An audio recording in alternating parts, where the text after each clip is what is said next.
অনেকেই ভুট্টা গাছ দেখোনি বা ভুট্টা গাছ কিরকম হয় সেটাও জানো না। তো ভুট্টা গাছে এরকম বড় বড় একটা তুমি দাঁড়াবে তোমার থেকে উঁচা উঁচা গাছ হয়, আর মাঝখানের দিকটাতে হয় ভুট্টা। কত কিছু কিছু গাছে দুইটা করে হয় বা কিছু কিছু গাছে একটা করে হয়।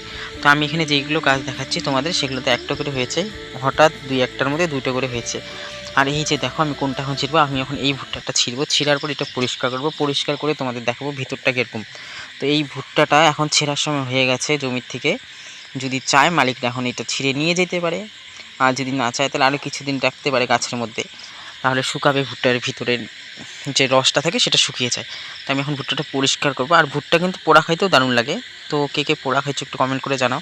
আর ভিডিওটা ভালো লাগলে লাইক সাবস্ক্রাইব করে দাও। আর আমার ততক্ষণে চুলাও হয়ে গেছে। আর এই দেখো আমি ভুট্টাটা পরিষ্কার করার পর কেমন দেখাচ্ছে, দারুণ কিন্তু দেখাচ্ছে না, ভুট্টাটা কিন্তু খুব সুন্দর হয়েছে গাছের মধ্যে। ভালো লাগলে লাইক সাবস্ক্রাইব করে দিও। টাটা।